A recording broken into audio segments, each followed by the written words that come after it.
Hi, it's Lisa with Lisa Heal Yourself.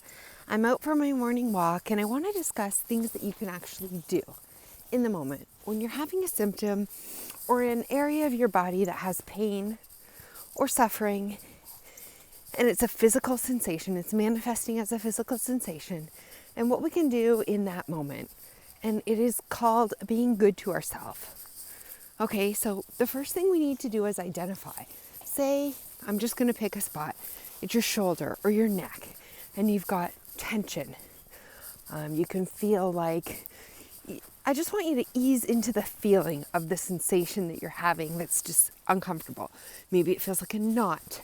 Maybe it feels like you describe it as a certain way, like a bullet hole or a pinhole, or it's tightening or tension or pulling, like tightening like guitar strings, or throbbing or aching. Okay, so we're going to, first thing that you want to do is just describe it. Notice it, and we're going to detach from it. And we're going to just notice the sensation, describing it in all different ways, with adjectives, what it actually feels like, how we perceive it as in our mind, right? Oh, these beautiful birds out there, sorry, they're just calling and it's very beautiful out there. Anyways, okay, so we're first detaching from it and we're just acknowledging the sensation, and we are describing it with different adjectives, and we're seeing, oh my God, look at this. Okay, it's beautiful trumpeter swans. Can you see them? Can you see the beautiful trumpeter swans? So I don't know if you saw them, but they're white, beautiful, pure white trumpeter swans, a whole flock of them flying. And that was just one of the most beautiful things I ever saw there. Wow.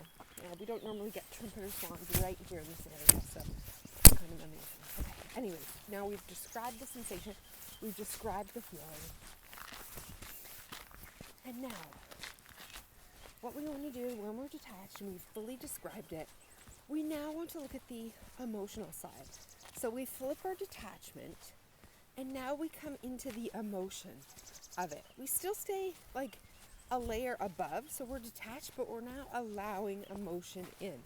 And now we say to that area of the body, to the shoulder, to the neck, to whatever's hurting. Let's just say it's the back of our neck on this side or whatever. What are you trying to tell me? What hurts for you? Why are you in pain? Where's the pain coming from emotionally? What emotion are you trying to express to me? And then we just sit and we allow emotions to arise. Maybe you're stressed. Maybe you're living in fear. Maybe you have fear. Maybe it's overwhelm. Maybe it's anger. Maybe it's frustration. Just let those feelings arise, and now we detach and we just notice the feeling, right? So it's a sensation that's now being expressed as an emotion. So we notice this emotion. We have these emotions inside. We feel stressed out or overwhelmed or lonely or abandoned, right? Whatever these feelings come up for you are. And we just sit with them. And then we say to it again, what do you need? What do you need from me? And usually the answer is to feel safe, to feel loved, to be able to just be myself, to not do all these things I don't want to do. Whatever it is, what do you need? And now it's time to tell it. Now it's time to parent the pain. And it's time to say, I know that you are hurting and I love you. It's time to be a mom to this pain. It's time to take it in your arms like a baby and say, I know the physical sensation hurt. I know the emotions hurt. I know what you want and need and aren't getting. And I love you, and I'm here for you, and I will never let you go. And I'm allowing you to just be and express it. Just come lay in my arms. I've got you. Your mom's got you. Just cry or scream or cry or feel sad for the moment. Just feel it, and just let me stroke your head and allow you to just feel soothed and comforted and fully 100% unconditionally loved. And then, like with any child, it's time, once that child feels comforted and safe and loved and calms down and starts to feel settled, when you start to feel settled, when your emotions start to feel settled, when your sensation settles a bit, when your physical body settles a bit, when everything starts to settle, now it's time to say, just like any loving parent or any person who knows and who can foresee the future, it's time to say, okay, it's time now. And this is what the action part of the process is. You need to now tell yourself, okay, I know you're hurting. I know you're physically hurting. I know you're emotionally hurting. I know you have all these emotions and feelings. You feel like you're not getting what you need. You know, I know you just want comfort and love and to feel soothed and to be taken care of. And I'm here. And I will always love you. But now it's time to get up and to go out into the world. And you don't need to express yourself through your neck or your shoulder anymore. It's not really what the pain is, right? The pain is something else. We know what the pain is. It's a deeper emotional wound.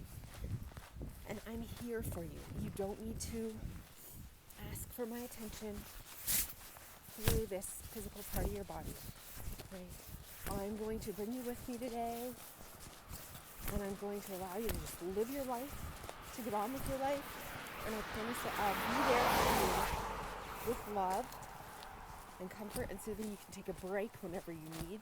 I give you permission to sit down. I give you permission to come back to my arms. I'm going to just be your mom now. I'm taking you to the playground. I know you're a little intimidated or scared.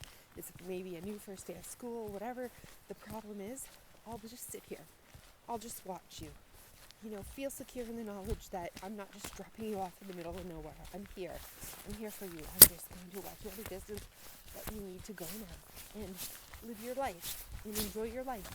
And if you want to come back to my arms for a little cuddle, to be soothed, to be held, if you want to look over your shoulder for just an acknowledgement that I'm here, I'm watching, you're safe, go for it. So this is your higher self telling this to yourself now, right? It's your higher self, your real, true self telling this to your scared, vulnerable, hurt, in pain, suffering self. And you're saying, go now, go live your life, I'm here. You can look back at me as often as you need. I promise I won't leave. I will sit here. You know, or a child who's going to bed and is afraid of the dark, the parent says, I'm going to sit here in this chair all night. But no, you can't sleep in my bed anymore. You're going to stay in this bed. I'll be here.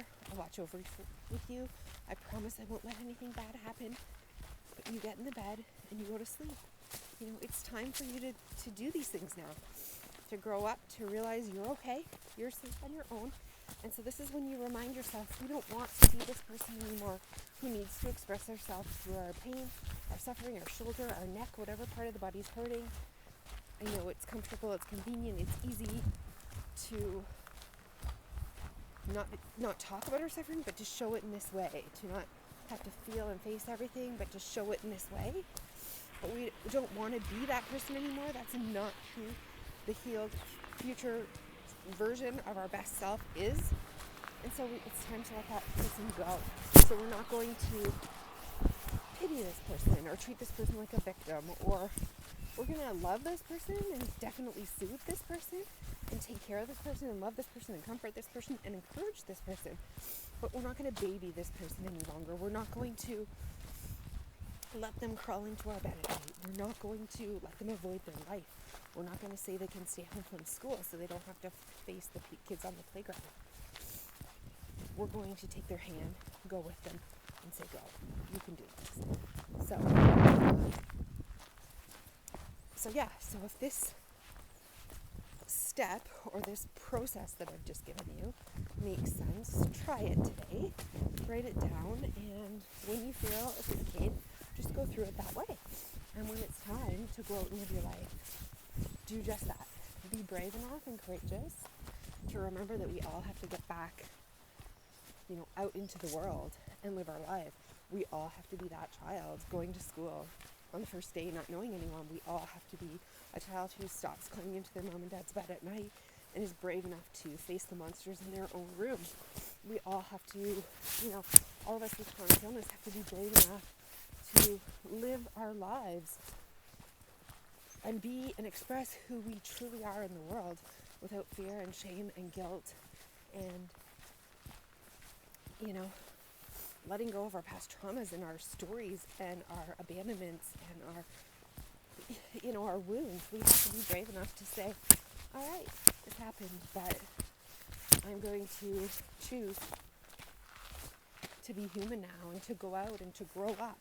Essentially, we're going to grow up. We're going to spread our wings and learn to re-fly, to re-emerge into the world and choose, you know, it's almost like we're growing into adulthood once again, from a child going into adulthood.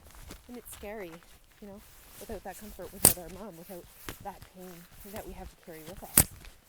Our excuses, our reasons why we don't have to be brave, and why we can still shelter ourselves and not go out and express who we truly are in this world and stand up for what we believe and hold our head up high and be who we are and have that be okay. So, yes, I want you to try these steps, and then I want you to be brave. So I hope this video has been helpful.